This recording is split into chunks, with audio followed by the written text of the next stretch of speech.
Morning. Morning. How we doing, everybody? Yeah, we're going a little early today. I see you, Laura. Why are we on so early? Schedules are a little weird this week with Thanksgiving, of course. Yeah.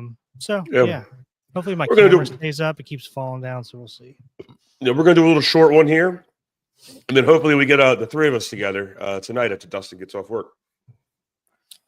Yeah, Dusty had a long one last night, and then he works super early this morning as well, so he can spend time with us this evening. So, yeah, Laura's still in bed. Happy Tuesday morning. A little late. It was actually Dusty this time because he was supposed to be here this morning, but yeah, I'm sure he probably didn't close up until after midnight last night. So, look, I understand that you have a child, so I understand your sleep patterns are much different than the average person right now, at least Dusty and I.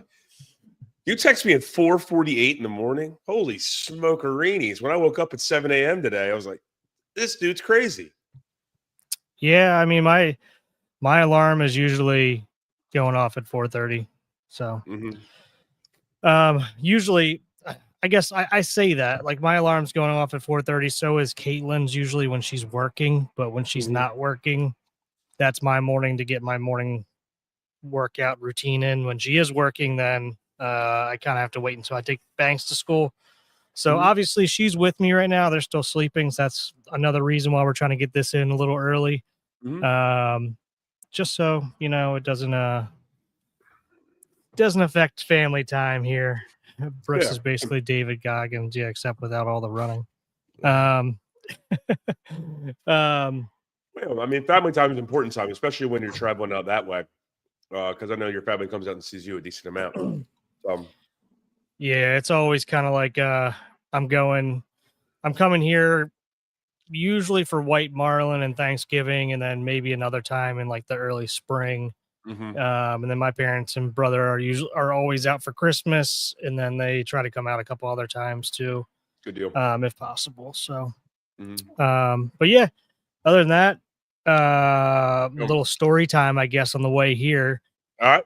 My son was so pumped to get here. Awesome. That we had to, like, our flight wasn't until 7:30 or something around that time. But like the entire morning he was up at like 7. And then the entire morning he's asking to go to the airport. He wants to get on the airplane like right now. And I'm just doing my best to stall. We ended up getting to the airport at like 2:00 or something like that. For a 7:30 flight? Yeah. Just because I couldn't hold him off any longer. I mean, that's literally what it came down to. My wife didn't get off work until 4. So she came right from work to the airport anyway, because she's coming back a little sooner than I am, just because she has to work. Yeah. And on top of that, our flight got delayed as well until like 9. And then we're flying into BWI, and my parents now live in Delaware. So that's pretty much, they live like right outside Rehoboth, basically. So it's another 2.5 hours. It's another, it was a long day. It was a long travel day, but it was worth it. We didn't get in here into my parents' house until around 2 a.m. And then, of course, as soon as he walks in the door, he slept the whole ride. As soon as he walks in the door, he's like ready to party because he's somewhere new. Yeah, he wants to play with Mama and Pop Up. And so, yeah, he didn't go back to sleep until closer to 3:30 or 4. So, yeah. Now, does he want to be on the plane, or does he just want to see the planes? Or is it both? He wants to be on it on his way here. He wanted to be at my Mom and Pop Up. So he's excited to come here. Good. Because, I mean, he's getting spoiled here. So.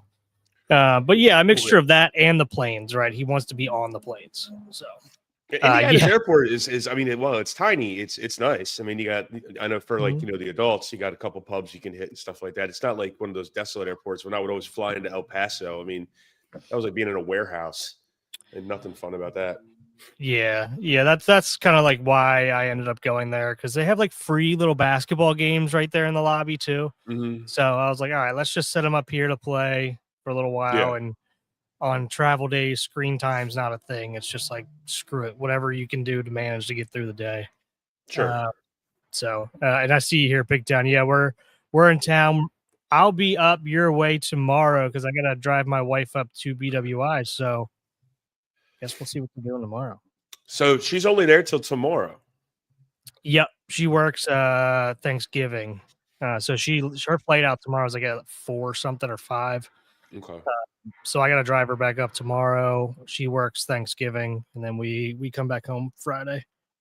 Yeah, you should definitely hit up Irvs if Irvs is open. I mean, I don't know if he does anything for his family, or if his family goes to him and he'll be busy, but yeah, I don't know. I feel like that would be a busy night for Irvs, honestly.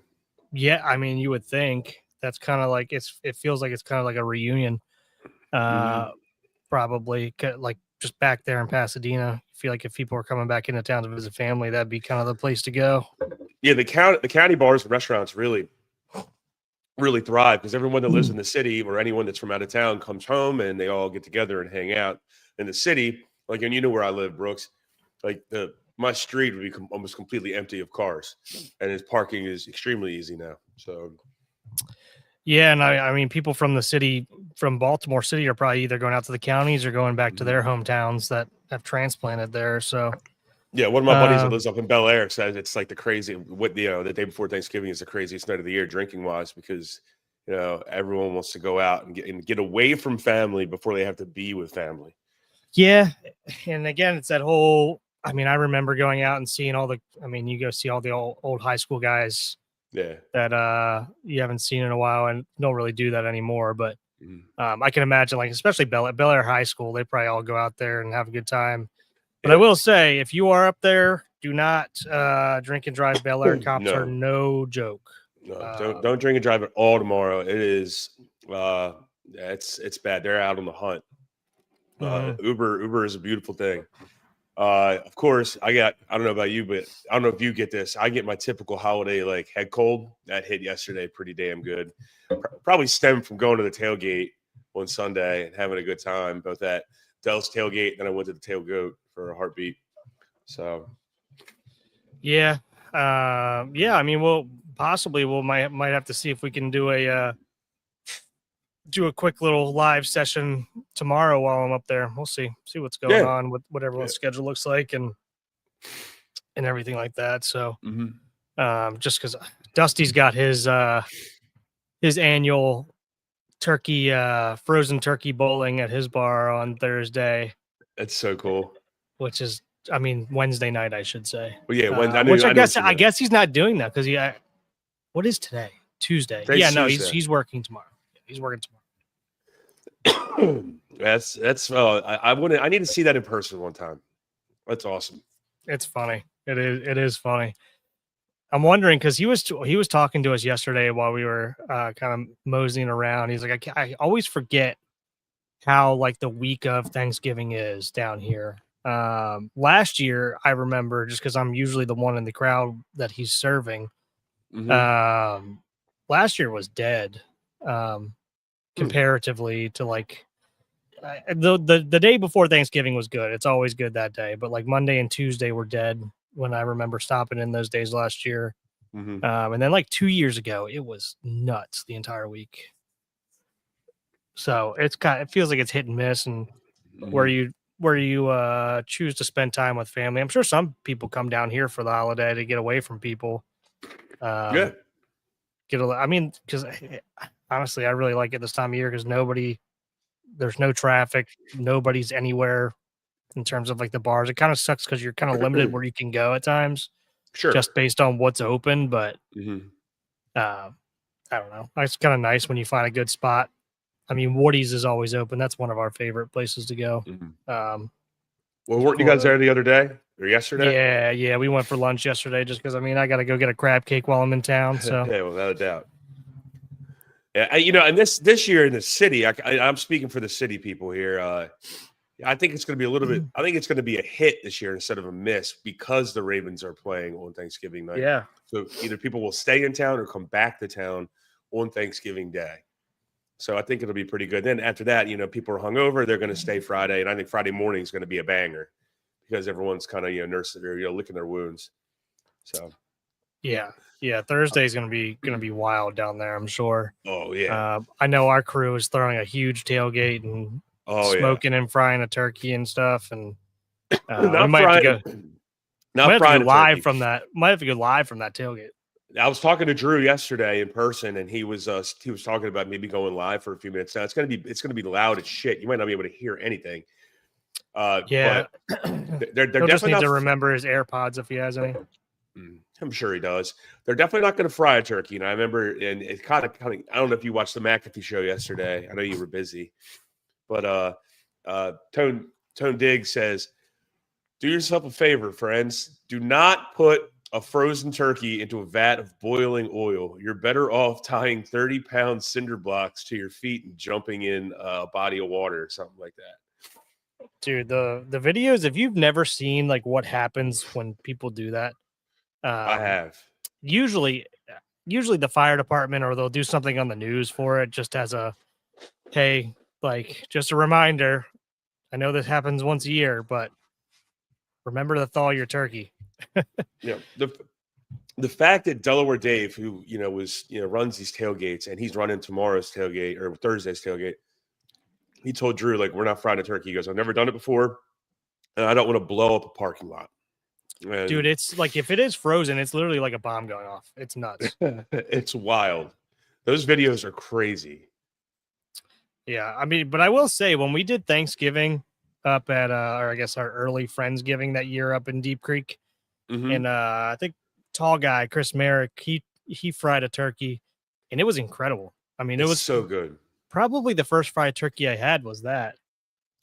Yeah, that's when we had the two houses. Do we have two houses then, or I can't remember. I don't remember. No, I'm not sure. I can't remember what year it was. So they're not frying a turkey. I think Dell's smoking meats and stuff like that, and he's gonna bake the turkey. I think Drew's baking a smaller turkey, like a 10 or 12 pounder, and then because he didn't buy it in time to let it like an 18 or 20 pounder thaw out appropriately. But he also, Dell and Drew were talking to each other yesterday, and apparently these turkeys, these like Cajun turkeys from Popeyes, like the whole turkeys are like really fucking good. Are like they? getting great reviews. I haven't had it, so I can't speak personally to it. But I mean, I take Dell at his word whenever it comes to any kind of meats. There's tall guy. There's tall man. No, funny you bring this up. I've never had it.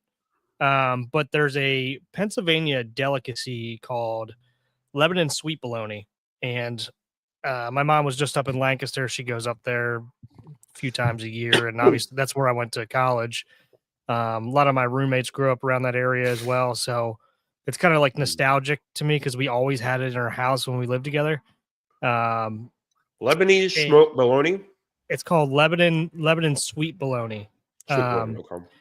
And it's so good. My mom had I've never had it cubed before. My mom had it's kind of like a sweet sausage kind of deal. Okay. Well, and is it hot or is no, it's sweet. It's sweet. No, but, no, it's like deli meat. Yeah. Okay.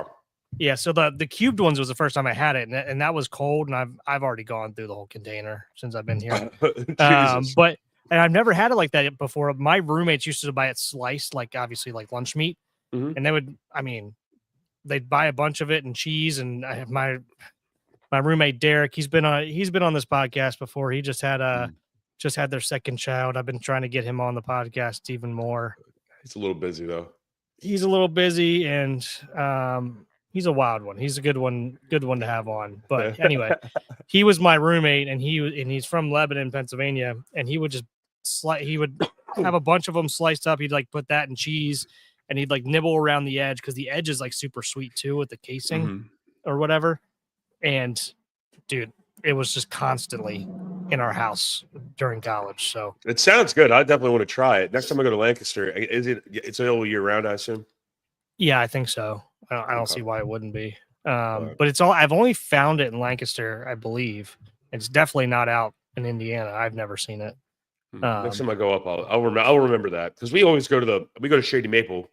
And then we go to Shady Maple's Market, which has like all these meats and crazy things and sweets and stuff.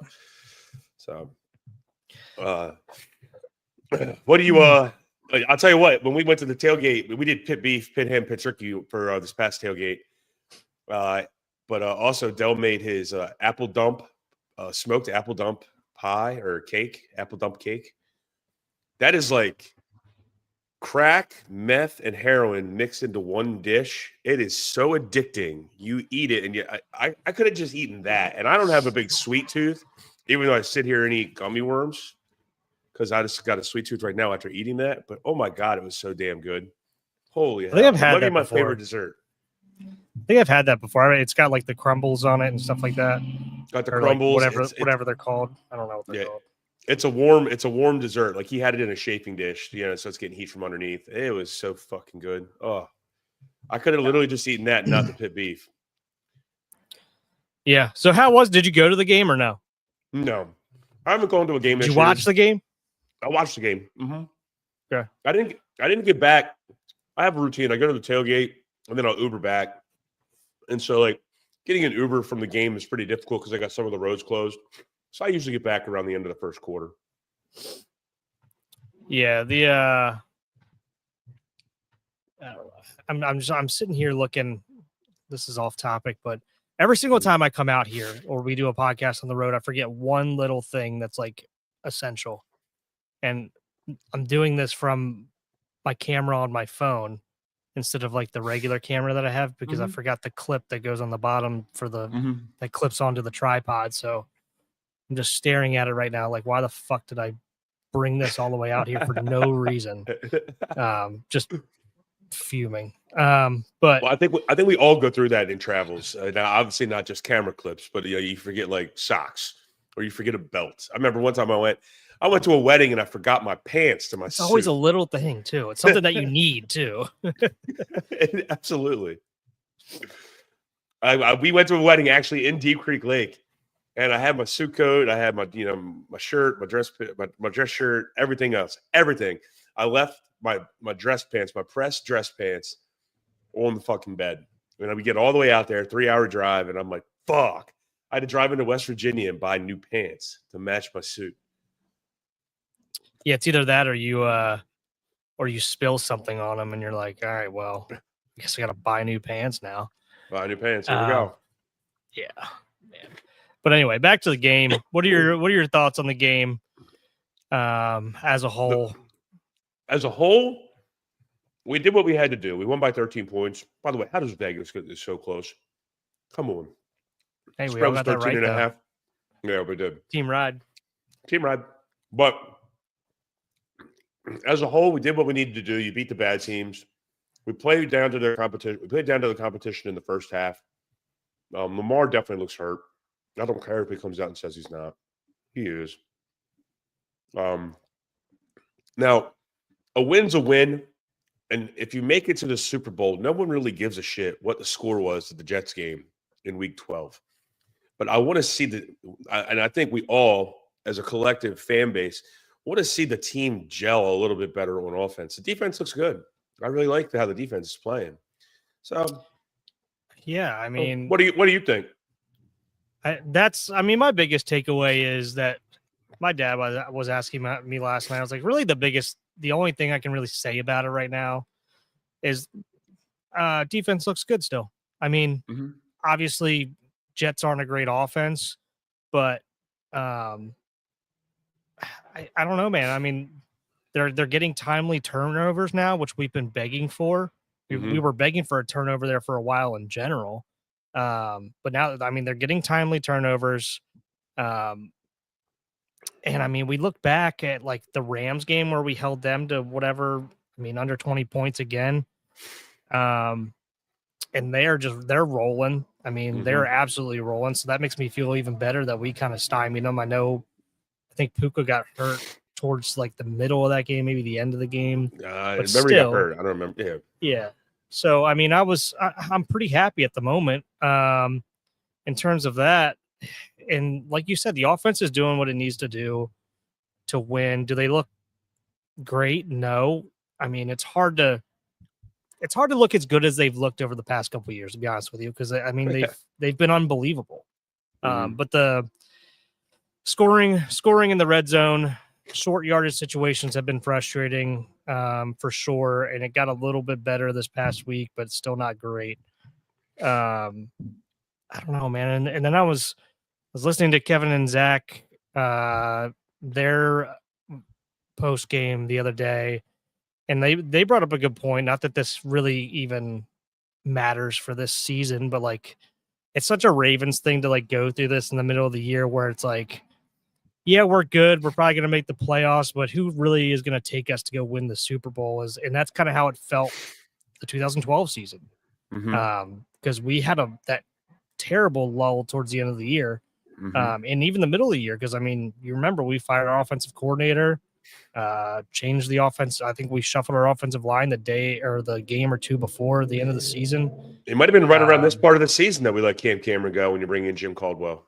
Yeah, I mean, not that I'm saying that that's what we should do, but it just has a similar feel to it. It just feels very meh, right? And it was like obviously Ray Lewis was hurt that year for majority of the basically the whole year, and then comes back in the playoffs and defense starts gelling a little bit.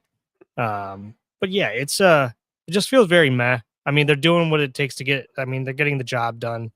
But yeah, I mean, how can you not be happy with the defense right now? Are they the best defense we've ever seen in our life? No, but they're playing way better. So we got to give them a little credit there. But this can't keep happening every season, where we got to figure it out 6 games into the year. And so, this is that year where maybe a team that's got a good defense wins a Super Bowl. You don't have to have crazy, super good quarterback play. Now Stafford's obviously playing out of his freaking mind, and they do have a really good defense. So you want to put the Rams to the side. This could be one of those years where there's so much parity right now that a defense could actually win a Super Bowl. Yeah, and I mean, there's still weird stuff going on. I mean, obviously, if you're in our division, everybody kind of felt like the Ravens were going to make a run and probably win this division as long as Lamar came back and could right the ship a little bit. I mean, he doesn't look like Lamar, like you said. He's not taking off. He doesn't look as quick or as fast as he has, and he looks like he's holding the ball way too long and is not running because probably something's wrong. Or he doesn't feel confident or whatever it is. But yeah, I think we all just felt like the Ravens were going to charge back in this thing and either make it pretty close here at the end to win the division or win the division. That's why they've been favorites since we were under 500 and 3 or 4 games back. So, and the same thing's happening in the NFC Central or NFC North, sorry, with like, does anybody believe in the Bears right now? I mean, they're in first place in that division, but come on, we see what's happening. I just don't see it being anybody other than Detroit or the Packers, and I really don't see it being anybody other than Detroit. So right now they're a house of cards. I really believe they're a house of cards, just like we thought the Steelers were a house of cards, and you're kind of seeing it now. And I can only imagine what they're saying up in Pittsburgh right now because you can't lose that game. You can't, dude. I mean, I appreciate it, but yeah, of course. That was rough. That was rough. And I don't think there's any way Rodgers loses that game either. No. But yeah, I don't know, man. Pittsburgh's the highest paid defense in the league, I believe, and they're like the second worst tackling team in the league. What is going on? I don't know. I don't know. I mean, they've had a lot of time out of jail. But remember how we talked about continuity? You brought in a lot of guys. Yeah, they're old. You brought in a lot of guys, that never played together, and you brought them together pretty damn quick. So they're old, man. Yeah, I don't see it from them. Honestly, I think, call me crazy here because we'll get to it, but the Jaguars, anyway. That might be all we need to say about them. The Browns defense is so fucking good. If they have a below average or an average offense, they could make a push at our division right now.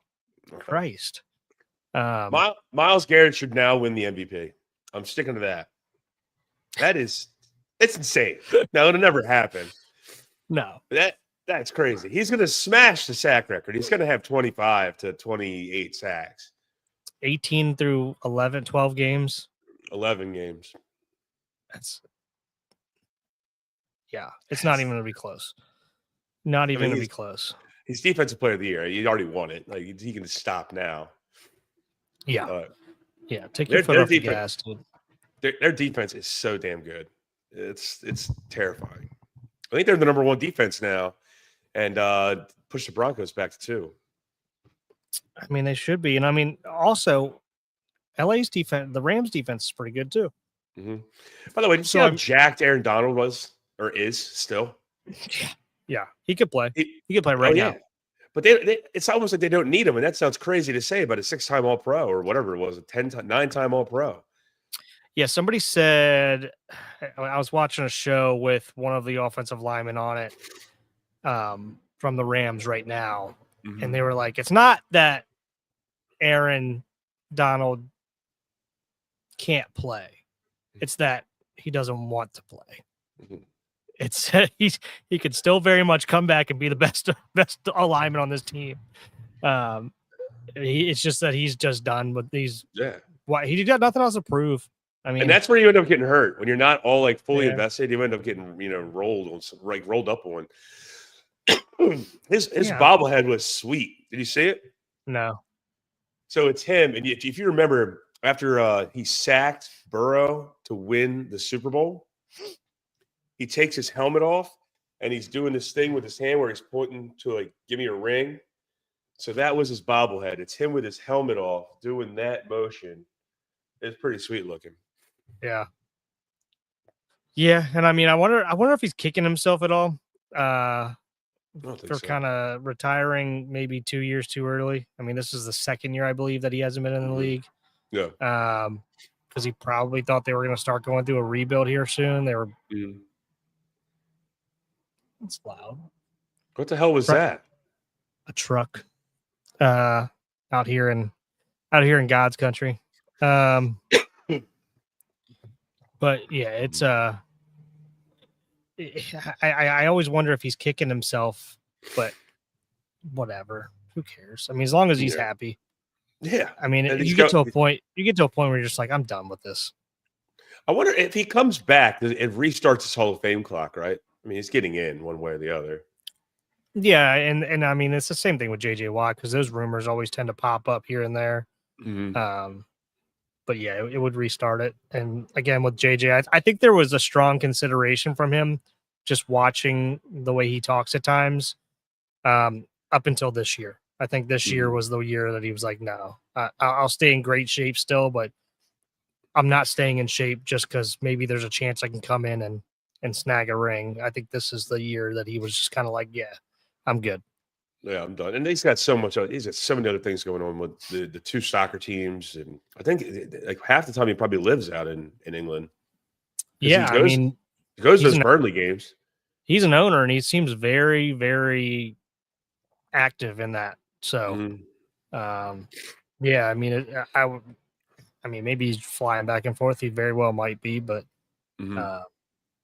yeah, I agree with you. He's got too much going on. He's got too much money at this point too, that he can kind of do whatever he wants. Well, I mean, so because Dusty's not here, we're not going to do our normal thing where we kind of go run down game to game, but I just want to kind of hit on some things that we actually saw that really stood out to us. I one thing that came to my mind today, it has to do with the game yesterday. One, Brock Purdy, and I don't know if you got a chance to watch the game yesterday, the Monday Night Football game. I think there were. I watched the first drive. Well, there were 4 interceptions, I think, in the first 17 minutes of the game. I did see 2, actually. Now I'm thinking about it. And then there was a play by Juwan Jennings where Juwan Jennings, he's at the bottom of a pile, and I can't say the safety's name from the Panthers. It's like Morig. It's got an apostrophe in the middle of the last name. I apologize. He punches him right in the dick while he's on the ground after the play. And you see Jennings goes to the referee and is like telling him like he just got hit in the nuts. And you kind of see it And you know how we've all been hit in the credentials before. It's not the initial hit; it's that like 5 to 7 seconds afterwards where you're like, oh. You feel that slow ache set in. Yeah, so you can see it start to hit him when he's talking to the referee. He goes off to the sideline, and then at the end of the game, Jennings after the Niners win punches him in the side of the fucking helmet. Wow! And look, I didn't see any of this. Yeah, Jennings should get fined, and Morig, or however you say his name, should be suspended. You can't be punching guys in the dick when they're down, and it's so blatant. It's like the Jamar Chase spitting, like that. You can see it very vividly on camera. I mean, if he punched him after the game, then he's going to get suspended for a game for sure. I mean, I think like it's warranted, but yeah, you might be right. 100%. I mean, I only saw the first. I mean, like I said, I saw the 2 interceptions. I saw Purdy's interception where he threw behind the guy, and then sorry, my son just woke up. He wants to come say hi. Cool. I saw that, and then I saw right after that when Bryce Young, see Mr. Brian. Hey, Maxine. When Bryce Young threw that pick in the end zone. But yeah, he right after that, I went to bed because like we only got a couple hours of sleep the night before, and we were up all day yesterday. So I was like, what are you doing? So I was out last night. What does Mr. Brian have? Right. A big fire truck. The fire truck? Yeah. This is for you. Is it new for me? Yeah. It's for you. Yeah. But yeah, after that, so I probably should have watched it this morning. I was up early, but I wasn't on my phone looking at like Twitter or anything to see what happened. Understood. I don't even know who won the game, actually. Now I'm thinking about it. The Niners went 20-9. It was an ugly game. Gotcha. Right, McCaffrey and J.C. Horn were the stars of the game. J.C. Horn being the cornerback for the Panthers. The Panthers really got exposed when they lost J.C. Horn and their other cornerback. The one cornerback went out with an ankle. J.C. Horn went out with a concussion. Or it might have been the other way around. Gotcha. Well. Yeah. Yeah, I don't. Brock Purdy still looks like he's getting into the swing of things. He looked great the first drive, and I think he looked okay last week if I'm remembering correctly. But yeah, I mean, throwing behind a couple guys, it just looks like his timing's off a little bit. Yeah, he didn't look good. It got to a point where you thought they might bench him in the first half. He was just off. Which is understandable. I mean, he's been out all year, so he's kind of getting his sea legs under him a little bit. But when you already have somebody in the swing of things, then I can see how you're like, all right, well, we don't really have time right now for you to get acclimated again. Another thing that I picked up from the weekend, the Vikings have a quarterback problem on their hands, not just this year, but next year. They're in a pickle. You have that young kid, and now he's in concussion protocol. He got put in concussion protocol yesterday. He does not look good. He does not look like he's ready to play in the NFL. And they had all the opportunity in the world to go get Sam Darnold. They had Daniel Jones on the roster as well. They could have. Aaron Rodgers was sniffing around.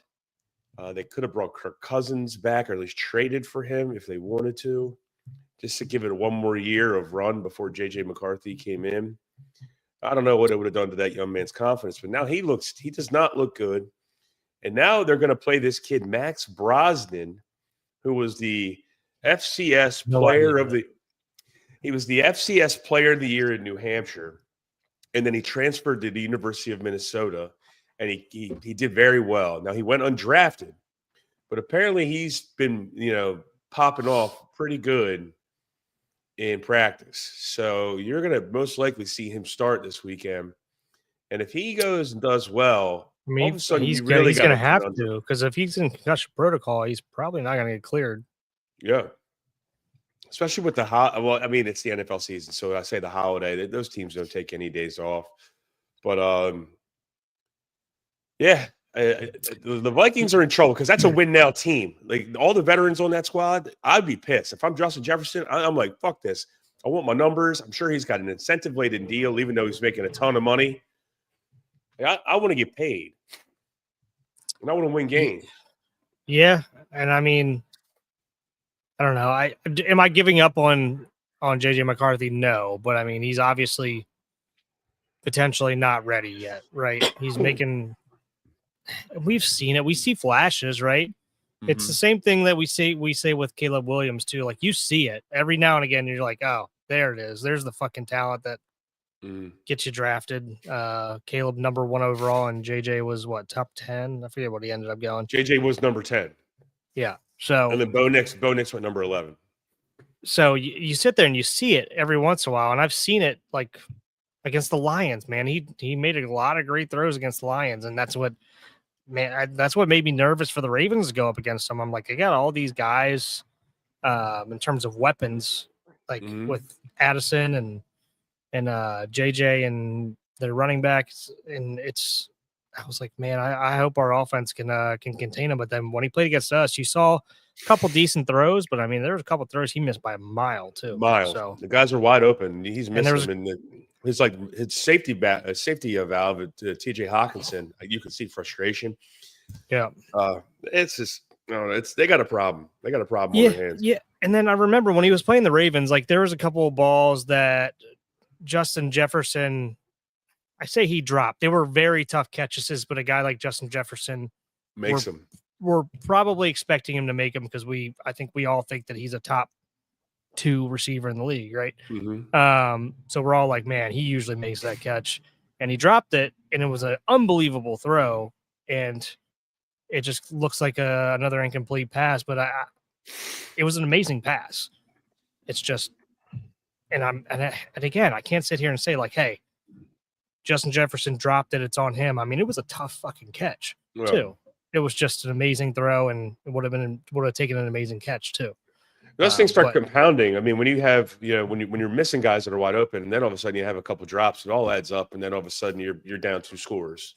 Yeah. So, yeah, and I mean, I think we were all waiting for the Vikings defense last year to start fading, and they never really did, because I think we all thought Brian Flores did an amazing job last year, but this year they seem to be aging a little bit. I think we all thought that we were going to see that the aging of that defense last year, but I feel like we're seeing it a little bit this year. And I could be wrong. This is me kind of freeballing just what my eyes are telling me instead of looking at stats. But yeah. But back to the Thanksgiving game, man. And we're going to talk about it more because I think we are going to have a live show on Thursday at some point, and we got to get us. We got to get our picks in. So we'll get our picks in. We'll definitely do a live show. Either we might go live for a little while tomorrow, just depending, because I'll be up in Baltimore, so we'll see what we can make happen with that. Sure. And just with the timing of everything as well. But Thursday will definitely be on to make our picks as well. But I just Thursday's game with Joe Burrow coming back, this feels like Thanksgiving last year when I flew out. When I got in and I rushed to Pig and Rooster. Me and my wife rushed to Pig and Rooster to watch the end of the game to go into overtime, and it was like what 40 something to 40 something, and we had to make a huge comeback against them. Which was an unbelievable game. It was a lot of fun to watch, but it was not fun watching our defense get shredded by Joe Burrow. But that just feels like that's what's going to happen Thursday. The Bengals offense still looked decent, even with Joe Flacco, and then Browning having to come in because Flacco got hurt, and they were without Jamar Chase, and then T. Higgins ended up getting concussed. So they still look decent. And if you're going to have both those guys plus bring back Joe Burrow, you have your full arsenal. T. Higgins might not be playing Thursday too. You're right. I mean, but if the three-headed monster is all together, it makes me nervous. Yeah. I mean, the line went from 7 to I believe 4.5 once they announced Burrow was starting. Chase Brown is always a threat. He hasn't been as much this year, just because he hasn't really had his quarterback this year. But that changes on Thursday. And if anything, with these concussion protocol things, if anybody's going into concussion protocol at this point, like I just automatically think they're out for the next week at least. It just seems like nobody's getting back by the next game, and especially it being a short week on a Thursday game, I just don't see T Higgins getting back. I agree. What happened to Jamar Chase? Is he got suspended for that spitting incident? Oh shit! Yeah, I completely forgot about that. So he'll be back Thursday. I was thinking he got like hurt this past weekend and I missed it, but yeah, I forgot about that. No, so he's fully healthy. We'll see. But yeah, other than that, all the Eagles fans that are in Baltimore are losing their fucking minds. I don't. Nothing against our buddies like Nick Mongeluzzo and other Eagles fans that we know. I have nothing against the Philadelphia Eagles whatsoever, but it's just kind of funny to watch because they've been so good. They've been spoiled the last few years, rightfully so, and they're just losing their fucking minds. I mean, people were screaming outside of my house. Not only that, man, the first quarter, it looked like they were going to blow them out by 40. There was 21-0 in the first quarter. Like even it felt like it was halfway through the first quarter and it was 21-0. You thought all was right in the world. I know all was right in the world. AJ Brown caught a touchdown. Like everyone's happy. And, they were, I can't remember if it was Dan Orlovsky or somebody says, Padilla, whatever, however you say their offensive coordinator's last name. He's known for throwing the ball like a crazy man and having a bunch of shifts and crossing patterns and motions. And he's not doing that with Jalen Hurts. And I think that just says something to Jalen Hurts and his style of quarterback play. I mean, the man won a Super Bowl, so you can't sit here and just shit on him. But it says a little bit of something about either, man, he doesn't really know how to run that style of offense or can't process the information. And everyone's ripping their offense to shreds right now. So, and I mean, look, you can't go 21-0 and Saquon Barkley. So if you're up 21-0, all right, you can run the ball. You can run every single play you have in your playbook over the course of the season.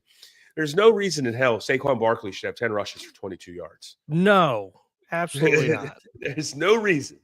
I mean, I understand you're trying to get your pass offense back in the swing of things because that's been the whole thing this year. They're like, throw the ball. Just throw the ball to AJ Brown. Like they need to get on sync. And maybe that's what they were trying to do. I don't know. But against a division rival, and then you let that happen, that is so deflating. Yeah. Christ, I mean, I think the Cowboys are on the verge of making the playoffs at this point. No, they have two hard games coming up. They're sneaking. Yeah, they're sneaking up. But, yeah, I mean, to your point as well with Jalen, I think, was it Orlovsky or somebody put this out on Twitter, I believe. Jalen Hurts has had a different offensive coordinator since he was at Oklahoma or since he was at Alabama every single year, which is wild to me. And usually that's like the excuse that everyone makes why somebody's not playing well. I think despite that, he's been playing well. I mean, and this is the first year that we're going to say like he's not really playing well. They seem so disjointed. There's always something fucking going on. If it's AJ Brown or if it's people wanting to kill Sirianni. That's quieted down this year, hasn't it? A little bit. It's more now directed at the offensive coordinator. It's kind of like what happened with Pittsburgh when they had Fire Canada. Yeah. I mean, I didn't understand that hire from the beginning. So they would chant that at Penguins games. Like it would be like, Jesus. Like that hire made zero. I mean, you're going to go, did the other offensive coordinator deserve to be fired? I believe so. But then you bring in Matt Canada from the fucking Maryland Terrapins. I mean, they're killing it offensively, right? I mean, let's bring him in. Oh, so speaking of college, I know we're gonna stop here in about 15 minutes. What the hell's going on at Ole Miss? Holy shit! I don't know. Are you following this at all? I mean, I'm seeing reports, but I don't know what's real. I mean, is he hired? I'm not. Was he actually offered? I mean, there was the rumor like they're getting a $90 million offer ready, and then they made the offer, and then it's like, Okay, did they? I mean, does anybody? It doesn't sound like anybody really knows. So I was listening I'm to very Rick Neuheis. skeptical. Fair enough.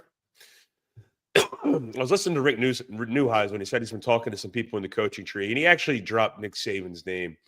And he said, after talking to these people, he would be extremely surprised if Lane Kiffin went back to Ole Miss. He said he would not be surprised if LSU is the front runner and that Florida is number 2. He would not be surprised if he goes to either one of those squads. It just seems so shitty that he's doing this to a fan base when they're on the verge of their most historic run, I believe, in team history. Yeah. But why? It's not his fault, though. Outside of like the Archie Manning days. So it's not his fault. I mean, you take advantage and get your money where you want, but it's almost like, okay, you work so damn hard all year. It's like what happened to the Maryland Terrapins with our basketball team. How pissed off were we? Yeah, I mean, I get it. And he's done this a couple times. And I mean, I know he's turned down more money to go to places where it makes more sense for him. Ole Miss, man, they should be happy with. I mean, he's turned that program around. I mean, they were the laughing stock. No, I shouldn't say the laughing stock, but they were at the bottom, towards the bottom every year, and he's turned them into a powerhouse here the last couple of years. And he recruits his ass off.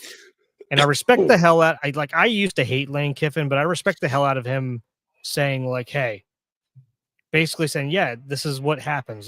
This is going on, right? There's nothing we can do about it. This is a product of us playing well and doing well. This is a good thing. If we weren't playing well and doing well, this wouldn't be stories, and I wouldn't be getting offers like this. So, it sounds like he manned up to his players and basically was like, yeah, I mean, if we weren't playing well, I wouldn't be getting these offers. So you guys, I mean, he basically said like, hey, this is what's happening. And the players are now more open to this kind of stuff now with the transfer portal. So they just kind of understand that this is what happens and this is how it goes. I mean, I don't know. Do you agree with me or disagree with me? Or you're indifferent? If he was staying at Ole Miss, he would already said he's staying at Ole Miss because I'm sure they've offered him money. That's all he has to do.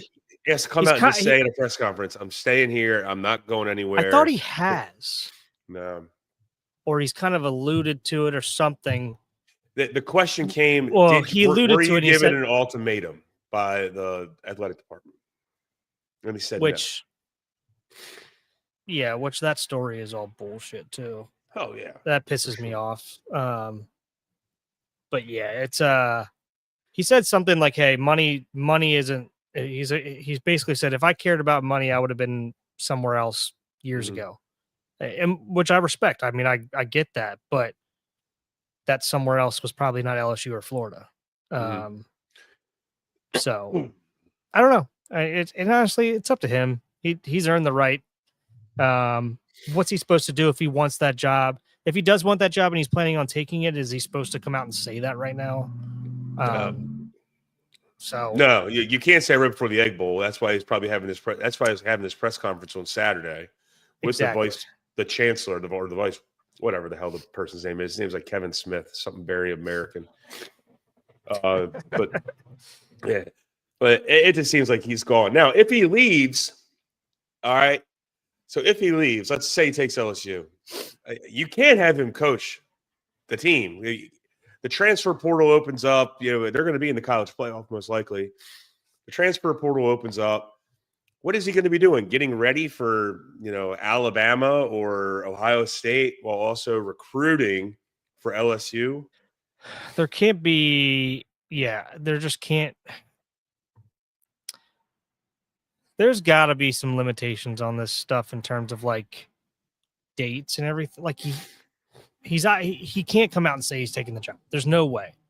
Like if he does take the job, if he has already said he's taking the job, he has to go to LSU and say like, hey, I'm going to take it. But if anything leaks to the media, like that cannot happen. Like I'm just going to deny it, or I'm just not going to take the job, or if something leaks, then you guys owe me another couple $1 million. Like, I would put something in there because that's bullshit if it does leak. Because how are you supposed to coach a team? He wants to win a national championship this year. Yeah. But it could also be out of LSU's hands. You put in some of the hands of these agents who are the ones, they want to flip. They're real estate agents. They want to flip things, right? They want to make transactions. They're transaction specialists. So they might leak it to the media, and then that's going to piss off Lane Kiffin, and it'll piss off LSU, and then it'll be a back and forth game of who said what, and it's just like, or he just needs to play this game of like, hey, you can't just you can't accept the deal. You just have to say like, oh yeah, well, I'll give you an answer after the season. I mean, that's all you can do. Whether that happens or not, I don't know. I have no idea. But I mean, it does. Lane Kiffin and LSU does seem like a perfect fit. It does. But yeah, I don't know what the right answer is. There's got to be something, because it just feels weird that James Franklin's down at Virginia Tech already as well. And they're still playing games right now, and how all that works. I would love to hear something, and I might have missed it for sure. How that all works, if he's allowed to interact with the team, if he's, I mean, Christ, could he come in and coach right now if he really wanted to? Like, I guess how does all that work? I don't know. I don't know what the rules are there. Yeah. I'd like to know, actually. I hope somebody can ask those questions that can get in front of people who actually know the answers. How does it feel like Penn State's being left out here? That feels like Brian Daboll, doesn't it? It really does. It feels like Brian Daboll, or maybe Chip Kelly comes across the country after getting fired by the Raiders. Because I mean, he was pretty decent down in Oregon. Yeah, I mean, he was great at Ohio State too. Great in college, right? So, but I don't know, man. If I'm Penn State, I don't want Chip Kelly. I want somebody else, probably. Daboll, I just see Daboll going back and doing going back to Buffalo, where he's familiar. They're familiar with him. He was successful there. He doesn't have to worry about recruiting, which I would take into consideration highly. But then when you get that number slid across the table at you to go coach for Penn State, it's hard to say no, I'm sure. So, I don't know, man. Penn State, that's an interesting job, because I mean, people are going to keep losing their jobs this year. God, would it be funny? And we already said this. It would be funny if they brought in Brian Kelly, but God, that'd be wild. I think they're smarter than that. I would hope they're smarter than that. I don't think the Vanderbilt coach is going to leave to take Penn State, because I think he's coaching in the SEC, and he's just rebuilt his alma mater to they're probably not going to make it to the playoffs, but they're getting damn close. So you could see like an Ohio State assistant who's like high up on people's boards go somewhere, because they're such a powerhouse. I don't know. I don't know the college game well enough to sit here and speak knowledgeably on it. I know the guy from Arizona State's a hot name. And the guy from Vanderbilt as well. I don't remember their names off the top of my head, but they're coaching at their current alma maters. So that makes it a little bit more difficult, I'm assuming, to leave. I know it would make it more difficult for me. Yeah, I would agree. Especially when you're at your, not only your alma mater, but you're in the SEC. You're at the premier conference. I don't know. That's just me. It's going to be interesting to see what happens. I also keep an eye out to see what's going on with, like I said, the James Franklin stuff, because I want to know, if you guys find out if he's allowed to coach, what the extent is that he's allowed to interact with the team. Is he fully Is he fully allowed to go into there? So that's interesting. And Maryland said that they were going to rehire Mike Loxley. I don't think we ever brought that in. I didn't even know that, and that is very disappointing. Yeah, they're staying with him for at least 2026. They've announced. So I'm stunned that Florida State's coach is staying. Norvell. Norvell. Well, Norvell. Yeah. So I don't know. It could be contract stuff as well. Yeah, so, for sure. Lack of buyout money, but anyway, that's all we got for you today. We don't have a ton. We also want to wait for Dusty to get back on here. Go over some other stuff. If you want to do it, if you want to do it tonight, let me know. I'm free after 2:00.